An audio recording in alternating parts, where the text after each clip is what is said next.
everyone, welcome back to our channel. In today's video, we are going to see how we can do the miracles as a student in your life, right? How can you reach your goals easily, effortlessly through by yourself, not by any other support. When you know that what you are, then you can reach your goals very easily. Now, with this diagram, I'm going to explain you what you are, how can you do. First of all, one thing is the real thing is you are very powerful. నువ్వు నీకు అనుకున్న గోల్స్కి నువ్వు అనుకున్న డిజైర్స్కి ఖచ్చితంగా reach అవ్వగలవు.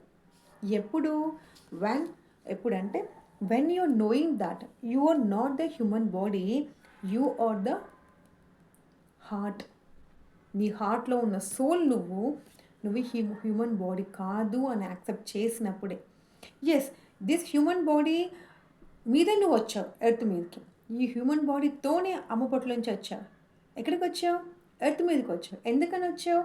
నీ డిజైర్స్ని fulfil చేసుకోవడానికి వచ్చావు. రియాలిటీకి వచ్చేసరికి ఏమవుతుంది? Present in physical reality we're forgetting about this, we're staying in this.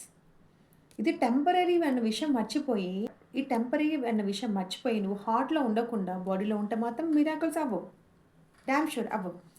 Miracles నీ గోల్స్కి రీచ్ అవ్వాలి అంటే you should know as you are heart. ఈ హ్యూమన్ బాడీ నీకు హెల్ప్ఫుల్గా ఉండడానికి తెచ్చుకున్నావు. సోల్ రూపంలో ఉంటే నువ్వు ఏది చేయలేవు. Nothing we can do in the soul. As a soul we can't touch anything. ఏది నువ్వు టచ్ చేయలేవు, ఫీల్ అవ్వలేదు, ఏది నీకు పాసిబుల్ కాదు. సో అందుకని ఒక హ్యూమన్ బాడీని నువ్వు తీసుకున్నావు. ఈ హార్ట్లో నుంచి ఈ హార్ట్ నీకెప్పుడు చెప్తూ ఉంటుంది what is your desire, what you have to do, where to go, what to do అని, ఎందుకు వచ్చావని. అది ఎప్పుడు నీకు వినిపిస్తుంది? ఈ హార్ట్ చెప్పేది నీకు వినిపించాలి అంటే నువ్వు కామ్ మోడ్లో ఉండాలి. కామ్ మోడ్ అంటే మెడిటేషన్ మోడ్. మెడిటేషన్ అంటే శ్వాస మీద ధ్యాస పెట్టాలి. నువ్వు నీ శ్వాస మీద ధ్యాస పెట్టినప్పుడు, ఈ థర్డ్ ఐ చక్ర మీద నీ కాన్సన్ట్రేషన్ పెట్టినప్పుడు, మెడిటేషన్లో కూర్చున్నప్పుడు మాత్రమే నువ్వు నీ ఫిజికల్ రియాలిటీ నుంచి రియల్ రియాలిటీకి రాగలవు.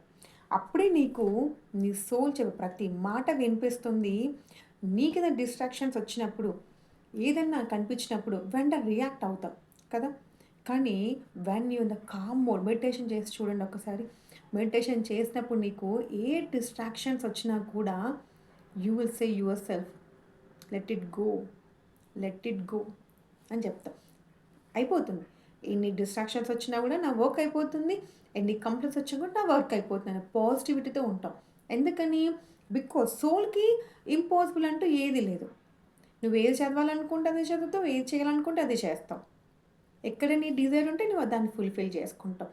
ఈ సబ్జెక్ట్ రావట్లేదని ఉండదు, ఈ సబ్జెక్ట్ నాకు పాస్ మార్క్స్ రావని ఉండవు, ఈ నా గోల్కి రీచ్ అవ్వట్లేదు అంటూ ఉండదు. When you know that, when you identify your self as a heart, not as a human body, నువ్వు సోల్తో కనెక్ట్ అయినప్పుడు మాత్రమే నీకు ఆ డిజైర్స్ ఫుల్ఫిల్ చేసుకునే వే దొరుకుతుంది. When you're the calm mode అంటే మెడిటేషన్ మోడ్లో ఉన్నప్పుడు మాత్రమే నీకు తెలుస్తుంది. Daily 5 or 10 minutes meditation practice చేశారంటే నువ్వు నీ సోల్తో కనెక్ట్ అయిపోతావు. అది చెప్తూ ఉంటుంది ఏది మంచి, ఏది రైట్ చేస్తున్నావు, ఏది రాంగ్ చేసి. It will show the direction వెంటనే. For example, when you watching the TV, సడన్గా మనం లేస్తారు రిమోట్ పక్కన పెట్టి, ఏదైనా ఫ్రెండ్ని కలవాలని సడన్గా గుర్తొస్తుంది. ఎందుకని? మీరు టీవీ చూసినప్పుడు అలా ఫ్రీజ్ అయిపోయి చూస్తారు. అంటే body all organs in the relax mode, ఒక కాన్సన్ట్రేషన్లో ఉంటారు. కాన్సన్ట్రేషన్ ఉన్నప్పుడు మీకు ఏం తెలుస్తుంది? హార్ట్ విల్ సే దట్ ఈ వర్క్ ఉంది, we have to do that work అని. అంటే కామ్ మోడ్లో ఉన్నప్పుడు మాత్రమే మీకు అది తెలుస్తుంది. Fine, always you should be in the calm mode. Calm మోడ్లో ఉన్నప్పుడు మాత్రమే సోల్ మీతో కనెక్ట్ అయ్యి మాట్లాడుతుంది. What have to do, what not have to do. So tomorrow we are going to see the next video. Thank you for watching.